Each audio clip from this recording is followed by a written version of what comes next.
Salamat. Salamat, musicians and quartet.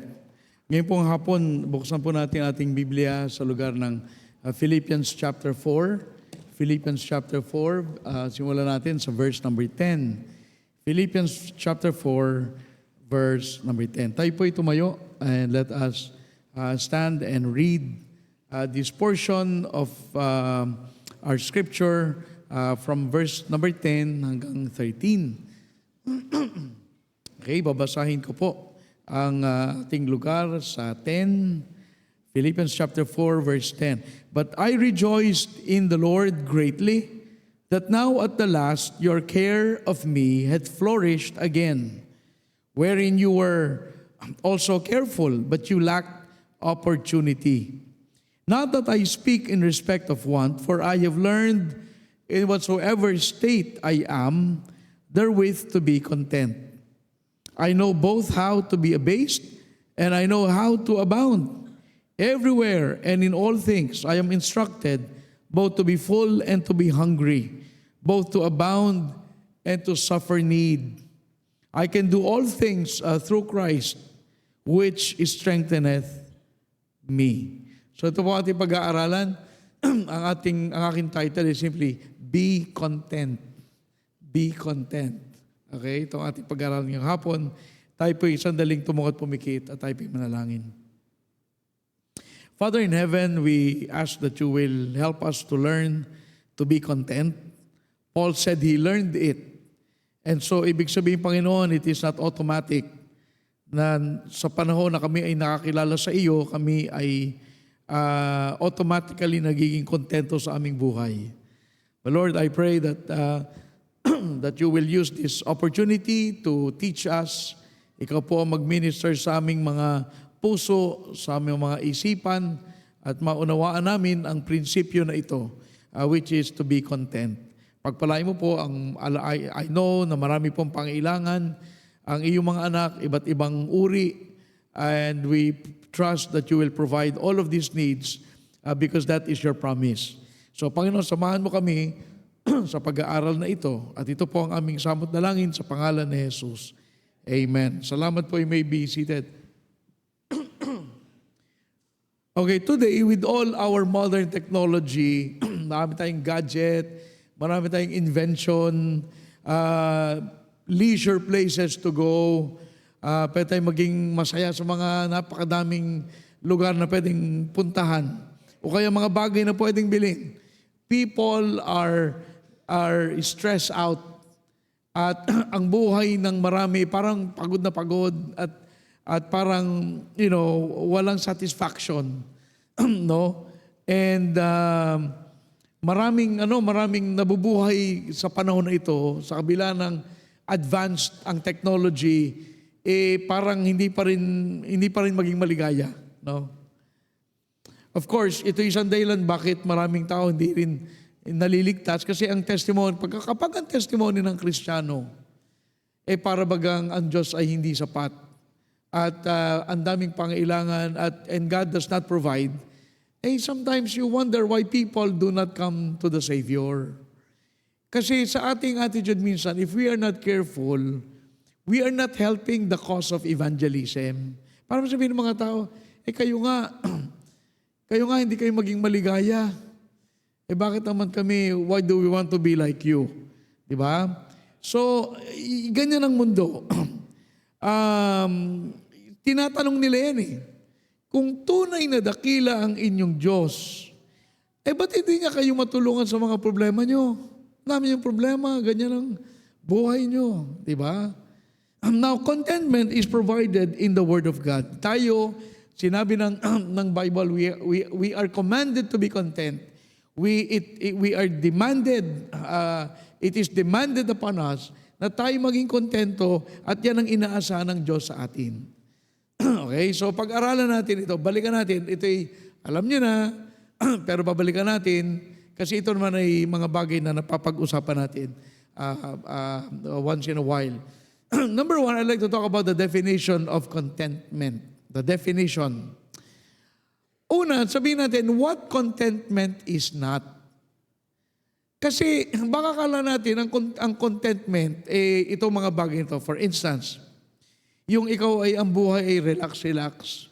Wala kang, parang ka bang retiree. Parang ang buhay mo, kung saan mo gusto pumunta, nakapunta ka, parati ka na sa bakasyon. Parang, minsan ang false idea ng contentment, uuwi ka sa bahay, magne-Netflix ka all night, and then tomorrow, you don't have to get up early because wala kang kailangang gawin o puntahan. Hindi ganun ang contentment. Si Paul natutong maging kontento, pero hindi siya parating tulog sa bahay. Ang dami niyang ginagawa. So wag natin isipin, kung gusto mong maging kontento sa buhay, wag kang maghanap ng vacation house somewhere and mabuhay ka doon and then you detach yourself from society. Hindi ganun ang pagiging kontento. Again, si Paul ay kontento, but wala siyang sinabi na siya ay nasa mission house, walang ginagawa, parelax-relax, hindi na contentment. Pangalawa, it is not false peace based on ignorance. Alam mo, ibig sabihin, parang okay lahat kasi hindi mo alam eh. Hindi yun parang, hindi ba sabi, kung hindi mo alam, it won't hurt you. Ang contentment, hindi yung iniiwasan mong malaman yung mga bagay na makakapag-stress. Kahit alam mo yung mga bagay na yan, dapat may peace ka pa rin, di ba? So, ang contentment ay hindi ikaw ay walang ginagawa, wala kang alam sa mga nangyayari, sapagkat si Paul ay involved sa gawain. Meron siyang goals, he had something to do, he had places to go. Kasama niya si Timothy. At ano sabi niya kay Timothy? Endure hardship. Tiisin mo yung mga hirap. And so, ang pagiging content, hindi ibig sabihin wala tayong paghihirapan sa buhay. Hindi yun ganon. Para kasing gusto nating mag-pray, Panginoon, bigyan mo kami contentment. Ibig sabihin, a trouble-free life. Walang buhay na walang trouble.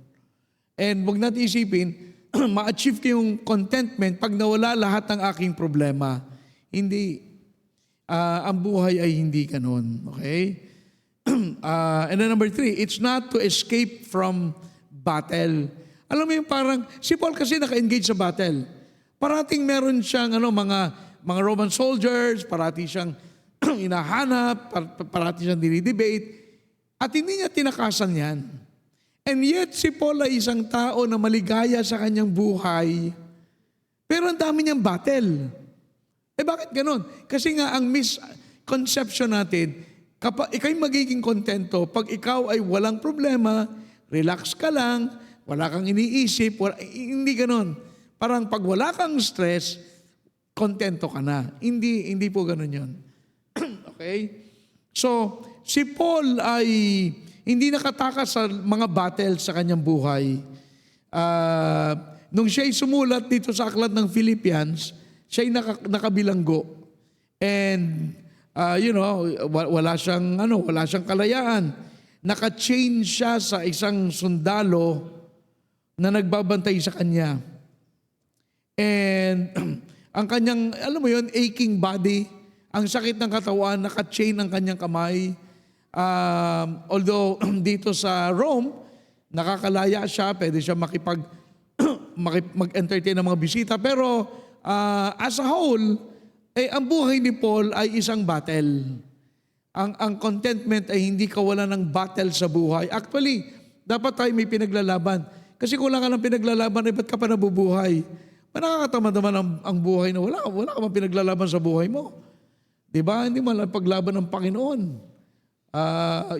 Bawi natin ating mga loved ones and things like that. And so, si Paul ay maraming nalalamang problema at battle sa buhay. Now, this is contentment. Ano ang contentment? Number 1, it is being satisfied with what you have or who you are. Kasi ang contentment, masaya ka na sa kung anong meron ka at kung ano ka. Now, yung mga artista, nagpapasurgery pa yan. Kasi bagamat maganda na sila, hindi sila kontento. Kailangan mas maganda pa. Hindi naiintindihan, ano?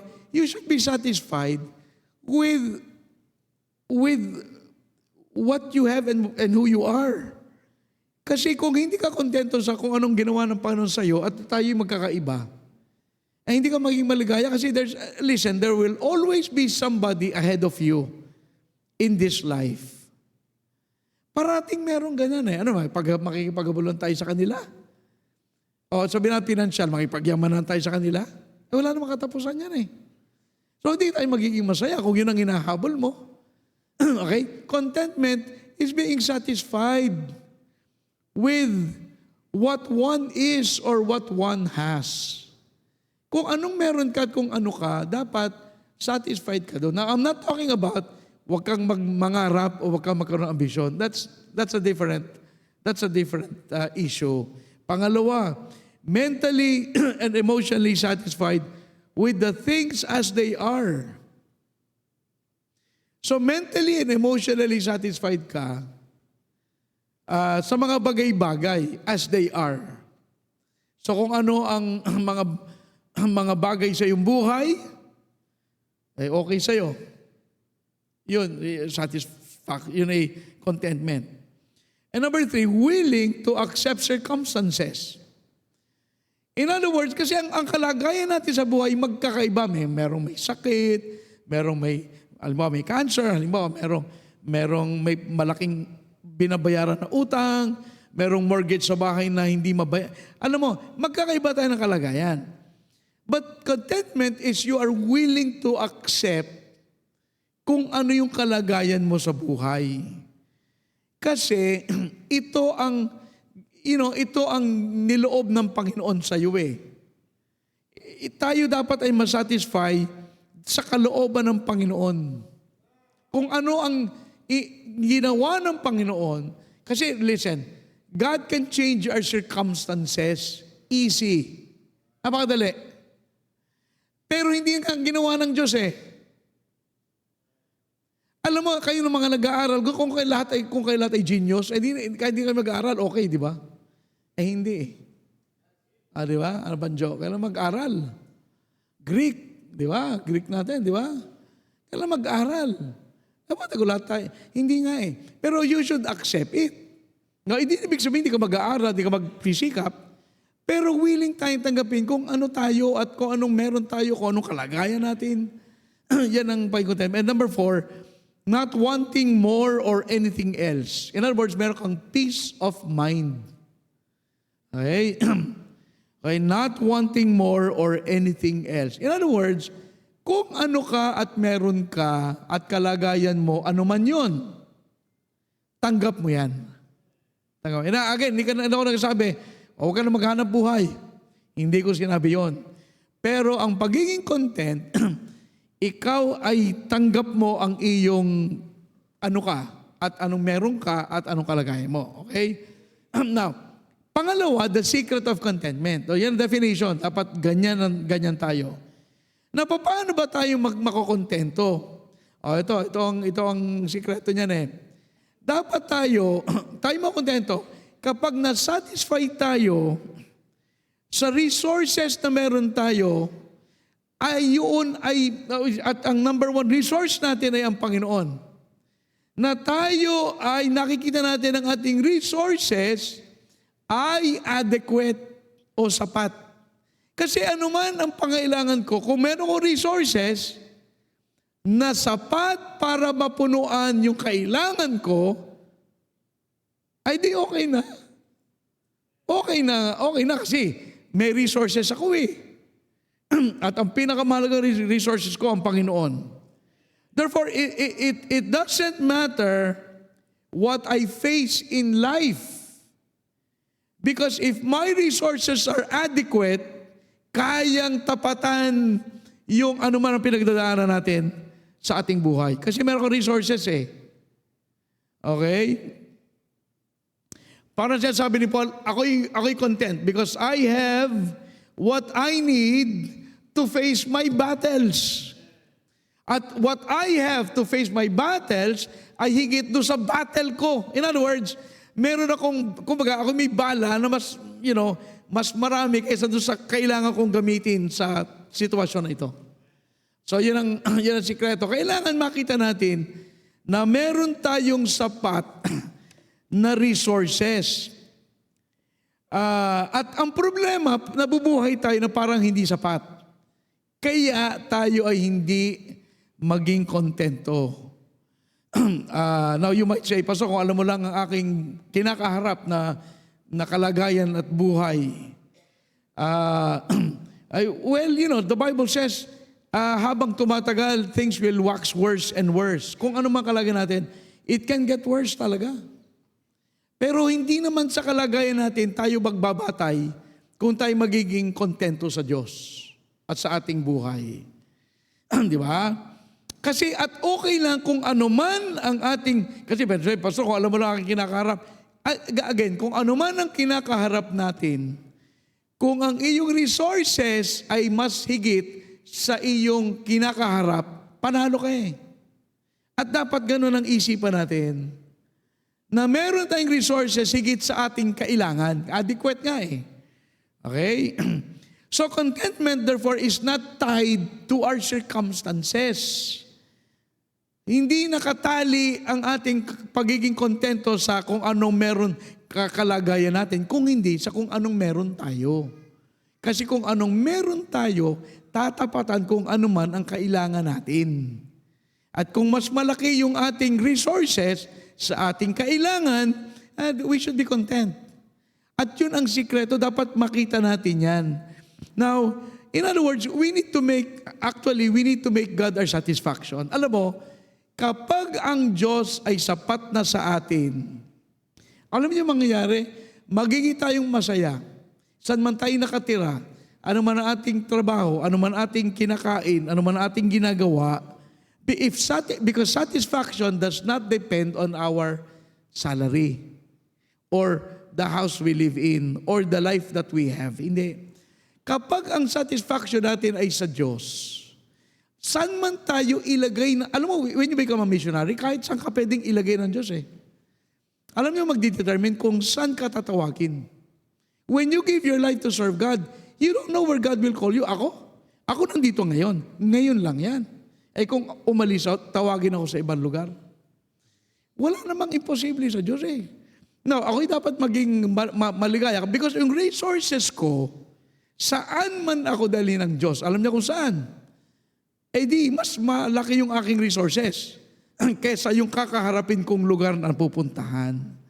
You see, dapat ang Diyos ay sapat na resource natin eh. Kasi kapag hindi siya sapat, hindi tayo magiging kontento sa buhay. Kailangan maunawaan natin yan. So, do you have the resources? Minsan, pinagpipili natin sa Panginoon, baguhin yung ating circumstances. Pero ano sabi ng Panginoon, hindi ko babaguhin kasi kaya ngayon ang binigay ko kasi yan ang gusto kong kalagayan mo ngayon. Kaya nandyan ka ngayon yan ang gusto ko eh. Again, katulad Sunday school, kung, di ba, provision of God? Kung tayo naman lahat, ang dami nating provision, sino pang mananalangin? Sino pang tatawag sa Panginoon? Sino pang, di ba? Wala na eh. Kaya, hindi nangyayari yun. Parating meron tayong pangailangan kasi gusto ng Panginoon tumugon sa mga pangailangan ng kanyang mga anak. So, ang unang sikreto dyan, kailangan makita mo mas malaki yung meron ka kaysa yung pangailangan mo.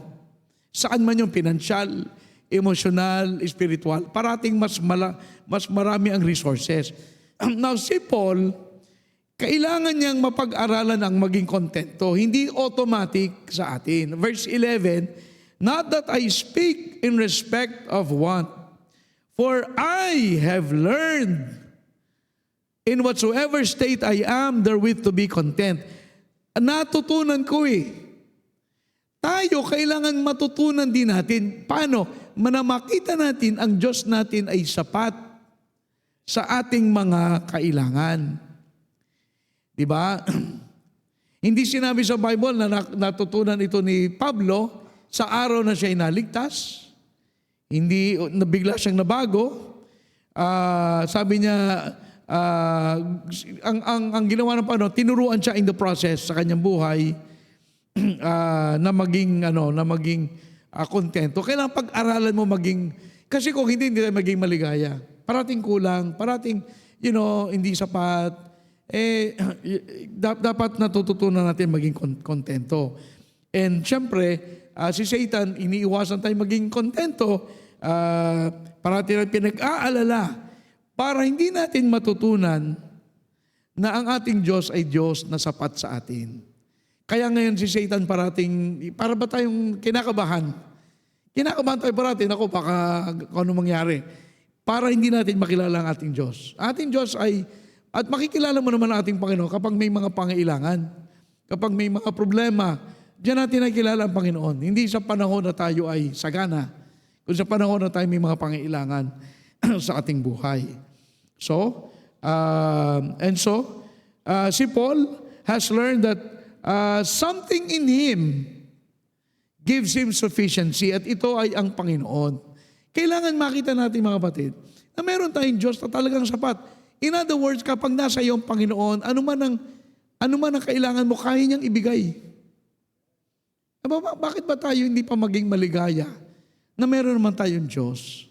Kahit kung gusto naman, kaya niya ibigay sa atin, ano naman yung gusto natin Na para tayong, minsan tuloy, nako-compromise natin ang ating faith kasi parang gusto nating tulungan ng Diyos mag-provide. Na magpo-provide ng Panginoon. Minsan lang kasi, alam nyo, bakit hindi binigay? Diba kanina Sunday school, ba't hindi binigay? Hindi pa panahon Tayo parating wala sa panahon. Ang Panginoon, ano sabi natin sa provision ng Panginoon, it is sufficient, it is timely, it is according to His will.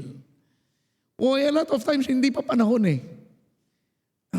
yun nga, hindi tayo kontento, kaya tayo tingin natin kulang. Pero hindi. Hindi kulang. Hindi pa napapanahon. Kasi meron kang Diyos kaya niyang punuan lahat yan. Ano kailangan mo? Pupunuan ng Diyos. Buti kung hindi lang material, spiritual, at lahat ng kailangan. Di ba? Kaya nga yung Sunday school natin, provisions of God. So, natutunan ni Paul yan na meron siya na something sapat at higit to meet what he needs in his life. At tayo ay ganun din. Kaya si Paul ay, di ba, Philippians, rejoice in the Lord always. And again, I say rejoice. And he based his joy on God, not on his circumstances. Siya ay nasa madilim at mabahong bilangguan sa ilalim ng lupa. Kasi yung kanilang mga bilangguan nasa ilalim ng lupa. At talagang hindi ka makakatakas talaga. Naka-chain ka pa, di ba? Although sa Rome, siya ay, I think medyo may kalayaan naman siya. Pero doon niya kinuha, sa Diyos niya kinuha, ang kanyang contentment kasi alam ni Paul na anuman ang mangyari, kaya siyang sagutin ng Panginoon. Kahit anong mangyari, kaya niyang sagutin yung anumang pangailangan, anumang karamdaman. So, ganun din sa tayo dapat. No matter if we are sick, kung tayo nakabilanggo at kagaya niya, if we are out of budget, we can still keep on because ang ating resources ay higit at adequate sa ating kailangan. So, yan ang sikreto ng contentment. Kailangan makita mo na meron kang mas resources na mas marami sa iyong kailangan sa buhay. Okay, now, ano ang basis ng contentment? Ito pangatlo. Bakit tayo magiging content? Ba't natin iisipin naman yun? Una, basahin natin verse 10. Sabi, but I rejoice in the Lord greatly that now at the last your care of me hath flourished again. Kasi pinupuri ni Paul ang mga Philippians because tumutulong sila sa kanyang pangailangan. Sabi, wherein you were also careful but you lacked opportunity. Una, anong basis ng contentment? The unerring providence of God. In other words, ang Panginoon may plano Kung ang plano ng Panginoon sa iyo ay kung nasaan ka ngayon. Yun ay isang bagay na pwede, in other words, okay lang kasi nang dinicide ng Panginoon para sa akin eh. Why should I be afraid? Kasi yung providence ng Panginoon, kaya sabi niya, I rejoice in the Lord greatly. Pero nakakulong siya. Kaya siya nagre-rejoice kasi yung providence ng Panginoon, tinatanggap niya yan. Ito ang plano ng Diyos. O di, tatanggapin ko. Ano gagawin ko? Babaguhin ko plano ng Diyos? Tatakas ako sa bilangguan? Hindi. Tinatanggap ni Paul. Ayun ang basis ng contentment. Meron tayong Diyos na nagpaplano. Yung plano ng Diyos, magandang plano yan. And so naniniwala si Paul na merong Diyos who is in control of his life. Ba't ka nakakulong Paul? Yun ang plano ng Panginoon eh. Di ba? Nung siya ay di ba nakulong siya sa Philippi, na save yung jail guard. May plano ang Diyos. And so ang ating batayan, bakit ka magiging kontento? Gawat yung plano ng Diyos eh. Meron siyang plano, hindi man nagkakamali ang plano ng Panginoon. And so alam ni Paul ang kanyang situation and at alam ni Paul na alam ng Diyos ang kanyang kalagayan at pangailangan habang siya ay isang bilanggo. Kaya nga Romans 8:28, and we know that all things work together for good. Hindi natin alam lahat ng bagay. Pero alam ng Diyos at yan ay sapat para sabihin natin, Panginoon, kung anong gagawin mo sa aking buhay, dapat matutunan kong tanggapin yan. Kasi yun ang ginawa ng Panginoon eh. Kung magkakaibang ginagawa sa atin ng Panginoon, obviously, pero tayo dapat tanggapin natin kasi yun ang, inalaw ng Panginoon mangyari. Okay? Now, somebody might say, pero paano magiging kontento si Paul? Hindi na-meet ng Panginoon yung expectations ni Paul. Kasi may mga plano rin si Paul na iniisip. Siya ay aalis ng Rome, siya ay mangangaral, ganito, ganyan. Namatay na siya eh. Hindi nangyari yung inaasahan ni Paul. Pero you see, hindi pinangako ng Panginoon na sagutin ang ating inaasahan. Ang sabi ng Panginoon, ang pangako niya is to meet our needs. Kailangan ni Paul, listen, at this time, kailangan ni Paul na nakakulong. Kung ano man dahilan, hindi ko alam. Siguro, ito hula ko.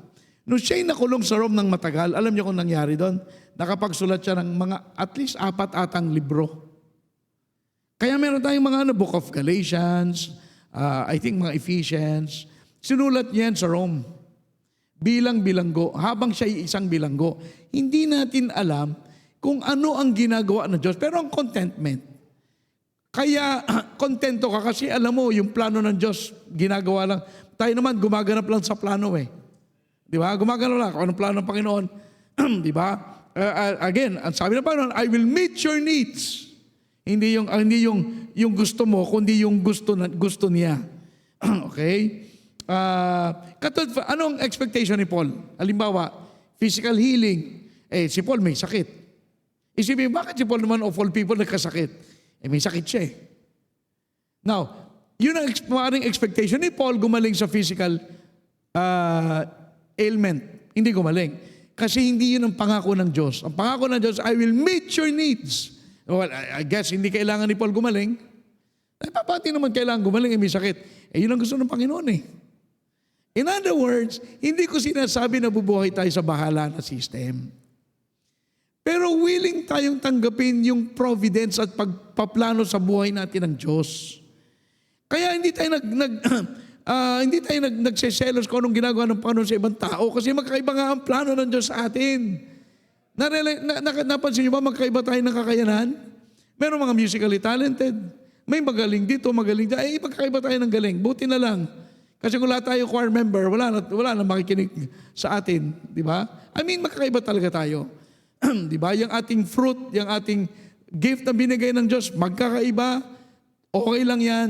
Pero maging kontento tayo sa ating kalagayan. At si Paul ay naging kontento kasi ang inaasahan niya, ang kanyang Diyos ay sapat na resource, sa lahat ng kanyang kailangan habang siya'y nakakulong. Okay, number 1 yun. Number 2, verse 13. I can do all things through Christ which strengtheneth me. Pangalawa, the unfailing power of God. Ano ang batayan para maging kontento? Kapangyarihan ng Diyos. Hindi naman nagfe-fail. Unerring, hindi nagkakamali.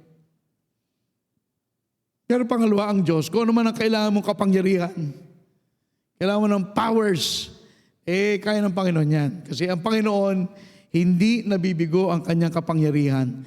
And God can do anything but fail. He can do anything that He wants to do. The only thing He cannot do is to fail. Kaya ang Diyos, pwede nating asahan, maging kontento tayo kasi anong batayan mo? Baka pangyarihan ng Diyos. Kaya niyang gawin kung anong gusto niyang gawin So, sabi ni Paul na sabi ni Paul na kapangyarihan ng Diyos sa kanyang buhay is unfailing. Hindi nagfe-fail. May kapangyarihan hindi kay Paul kundi sa Panginoon. Through Christ, nagagawa natin itong mga bagay na to. Kasi meron tayong Diyos na tumutulong sa atin. Actually, yan ang sinabi ni Hudson Taylor. Sabi ni Hudson Taylor, sabi niya, He said, God honored not His labor but His Son. He had power because He had Jesus. In other words, bakit pinagtagumpay ng Panginoon itong si Hudson Taylor? Gawa ng Panginoong Jesus na kanyang pinaglilingkuran. Ginagamit lang tayo ng Panginoon sa ating buhay. At ang Panginoon, kung ano man ang gustong gawin sa atin, kaya niyang gawin. Kaya, be content. Huwag tayong, huwag tayong mabahala. Meron tayong Diyos sa makapangyarihan. Kaya niyang gawin through us kung ano man yung plano niya sa ating buhay. Alam mo, ang kailangan nga lang talaga ay availability. Hindi ability, but yung availability. Yan ang kailangan ng Diyos. Para tayo ay gamitin at ang buhay natin ay maging kapaki-pakinabang. Meron pa akong pangatlo, hindi ko nailagay. The unchanging promise of God. Tama, when you read 14 to 19, medyo mahaba, 14. Notwithstanding, di ba, sabi ni Paul, I learned to be content. Verse 13, sa magitan ni Kristo, I can do all things. Tama, 14. Notwithstanding, you have well done that you did communicate with my affliction. Now you Philippians know also that in the beginning of the gospel, when I departed from Macedonia, no church communicated with me as concerning giving and receiving, but you only. Sabi ni Paul, alam mo, mga Philippian church, kailan talaga nagbigay sa akin Yung iba hindi nagbigay. Pero kayo nagbigay. For even in Thessalonica, you sent once and again unto my necessity, not because I desire a gift, but I desire fruit that may abound to your account. Now, ito, maganda ito, sinabi niya. Ako ay nagre-request sa inyo ng offering, hindi sapagkat desire ko, bigyan niyo ako. Para sa aking paglilingkod, magkaroon ng bunga para sa inyo. Alam niyo, ganito yan. Pag tayo nag-support sa mga missionaries, yung labor nila sa field, fruit natin yun. Kasi tayo nagbigay. Kaya mas marami tayong mabigyan ng missionary, mas maganda. Kasi yung bunga doon, tayo ay kasama sa, sa pag-ani, kasama tayo. At yun ang sinasabi ni Paul, hindi ako nagsasabi sa inyo kasi gusto ko yung inyong mga kaloob. Hindi. I desire fruit. Gusto ko ibunga na sasagana para sa inyo, sa inyong account. Verse 18, but I have all and abound. I am full, having received of Epaphroditus the things which were sent from you, an odor of sweet smell, a sacrifice acceptable, well-pleasing to God. But my God shall supply all your need according to His riches in glory by Christ Jesus. Now, bakit tayo dapat maging makontento? Ang pangako ng Diyos ay hindi nagbabago. Sabi diyan, but my God shall supply all your need.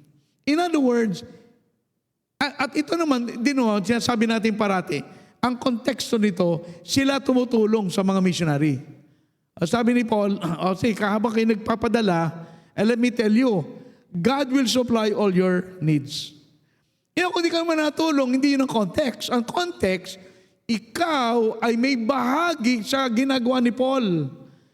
Kaya ka, in other words, nawalan ka, di ba? Nawalan ka ng budget kasi pinadala mo kay Paul. But sabi ni Paul, ito'y para sa inyong account. At si Paul, marami na si Paul reward sa langit, di ba? Yung mga nag-support sa kanya, yun ang wala. Pero sabi ni Paul, my God shall supply. Isusupply ng Panginoon. Kahit na kayo ay nakapagbigay sa akin, ganyan, isusupply. At yun ang ating basis. May pangako ang Panginoon. Alam nga naman tayo naglingkod sa Panginoon, nagbigay sa Panginoon. Wala, di ba? Wala. Di ba Hebrews 6:10? Hindi naman kalilimutan ng Panginoon yan eh. And so tayo dapat ay maging kontento. Kasi nga, ang Panginoon, kaya niyang ibigay sa atin ang ating mga pangailangan. Okay? And giving is not for the benefit of God. Alam mo, pag tayo nagbigay, hindi Diyos nakikinabang kasi una, sa Kanya galing lahat.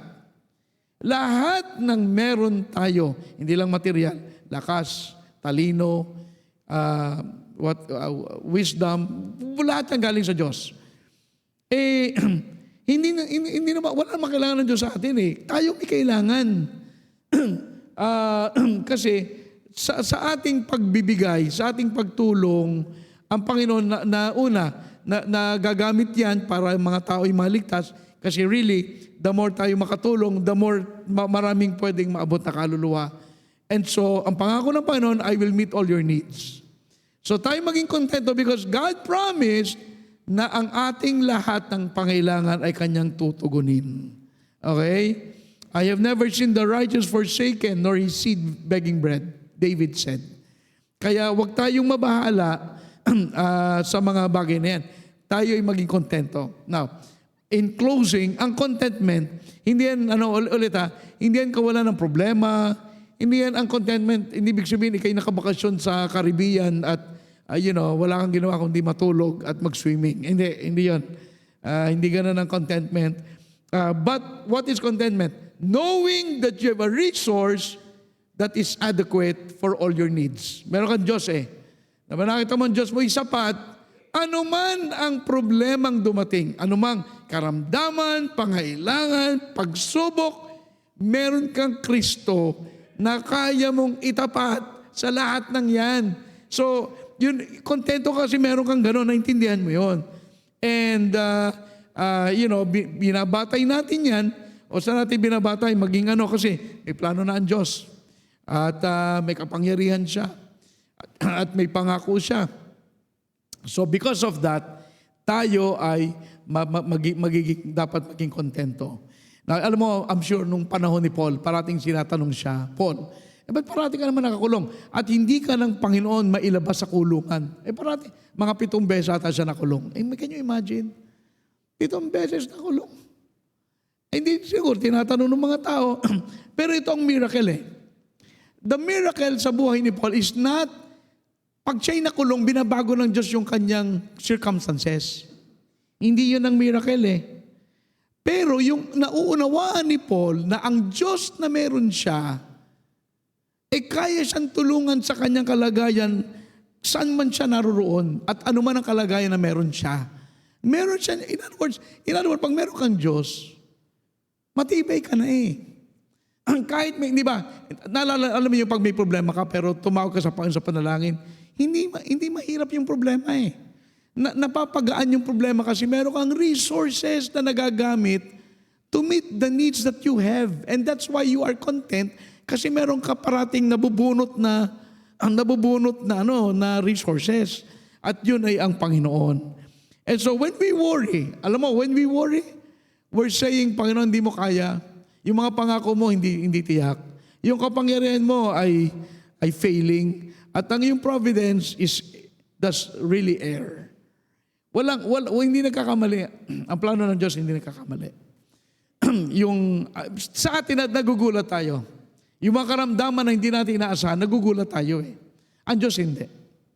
Yan ay ginagawa ng Panginoon.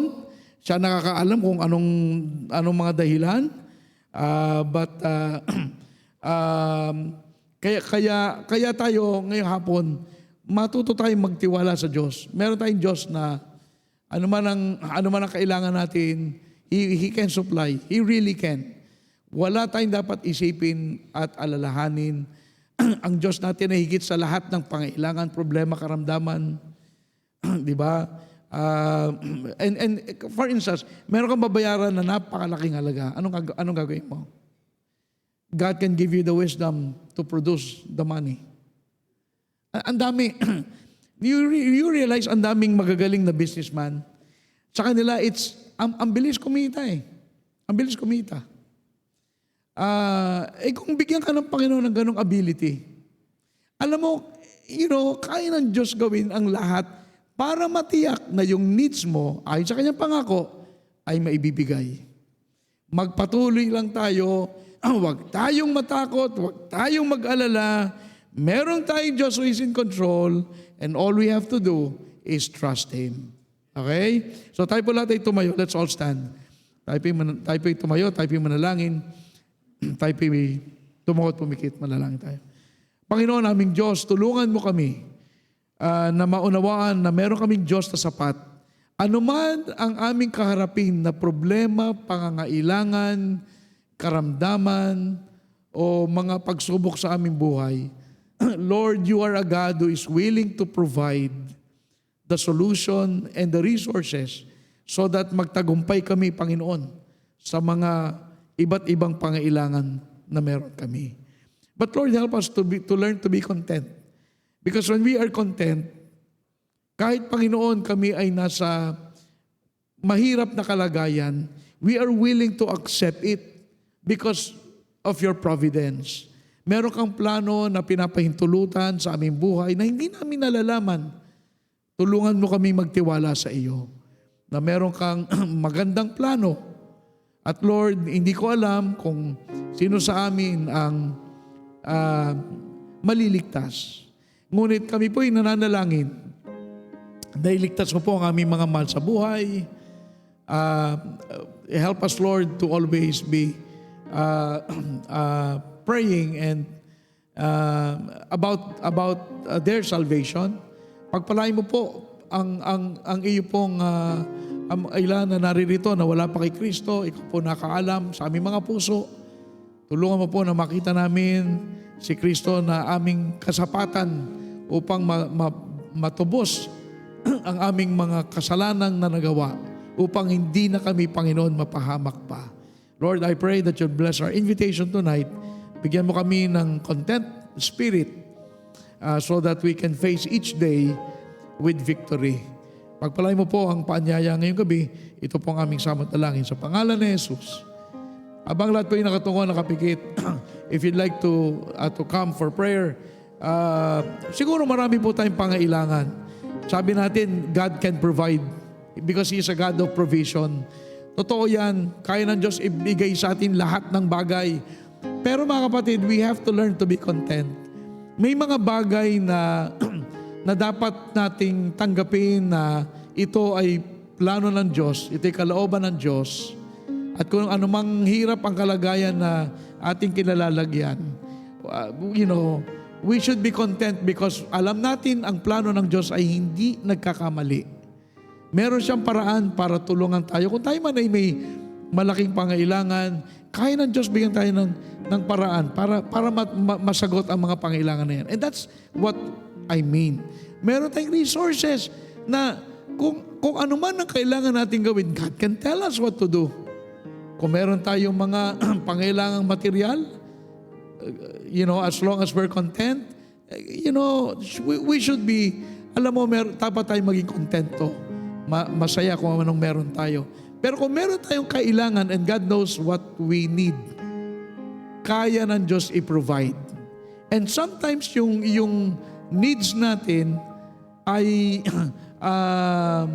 yung needs natin, hindi natin lubos na nauunawaan kung ano ito. Minsan ayaw natin yung mga bagay na need natin talaga. But let us trust the Lord to give us what we really need.